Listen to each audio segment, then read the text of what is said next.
Okay, I was just in a convo with an online friend on Discord talking about um two of her creative ideas. One was a story, one is a picture, and um we got into it just because of the fact that she had said that she was bad when I asked her which project sounds easier to do, and I haven't uploaded a lot. Well, actually, I haven't uploaded at all since last October because of the fact that I was feeling some pressure to make something good. And that was counterintuitive to the utmost degree. And obviously, other factors played into it, but like, I'm pulling up the message so that I could have something to read off of. But I came up with a metaphor of smashing a hurdle with a sledgehammer. And here's how it goes. So, let's imagine, for the sake of argument, that the hurdle is a sign that says, you'll never be good enough. Why even bother to try? And obviously, you take the sledgehammer and you smash the hurdle because you're gonna fucking make something anyway. Because that is the first hurdle to getting something started, to make something. Like, the reason why the metaphor works, in my opinion, is because of the fact that you are using an unconventional solution for an issue and you're making it work for you. And that, I think, embodies creativity very well. Um, because of the fact that creativity is at its best when nobody is bitching in your ear about how bad you are or how bad the thing that you're making is going to turn out. Whether it is somebody that is telling you just outright or whether it's a voice in your head. And for me, for a lot of months, it has been a voice in my head.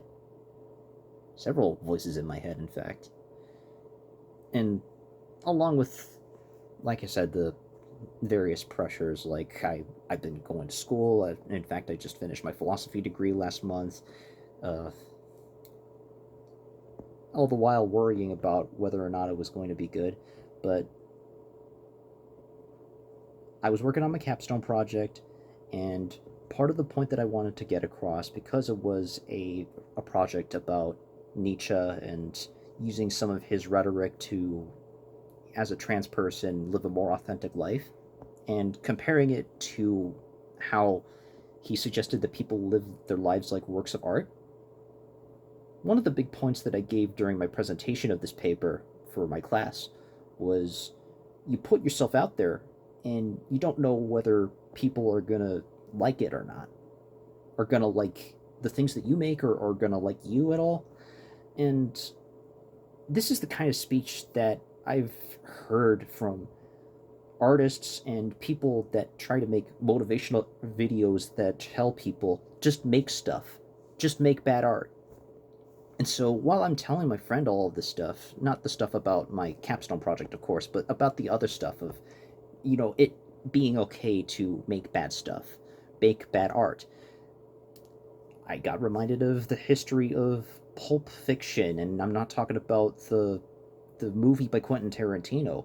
I'm talking about the kind of stories that you would see or read on these newspapers that were made with wood pulp paper from way back when in the early 20th century, I believe it was. And from what I can remember about those things on a cursory Wikipedia reading, pulp novels and pulp stories, they were written to be disposable. They were quick and sloppy, simple.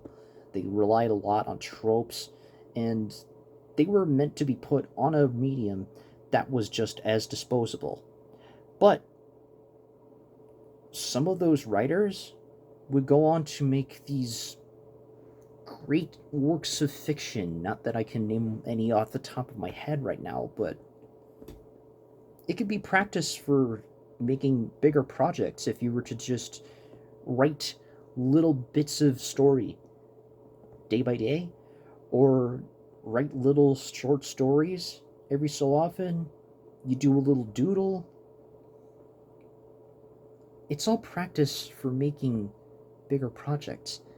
And I mean, just creating stuff in and of itself can be fun and fulfilling. People shit posted all the time on the internet for this reason. It was creativity. It was avant-garde art in some cases.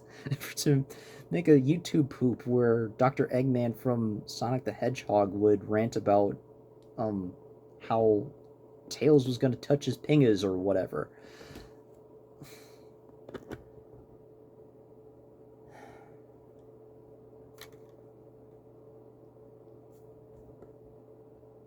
And some of these people that make these things, well, they're little kids. And this is another point I brought up to my friend. Little kids don't have a problem with making up little stories with their toys because, well, they're not being told yet by their parents or by their friends that there is a right way to play with their toys. When I was little, I had all these little dinosaur toys, and I would pretend that they were characters that I have drawn on paper. And I would act out little situations with them. I wasn't held back by anybody telling me that there was a right way to play with my toys. I was directing my own little stories.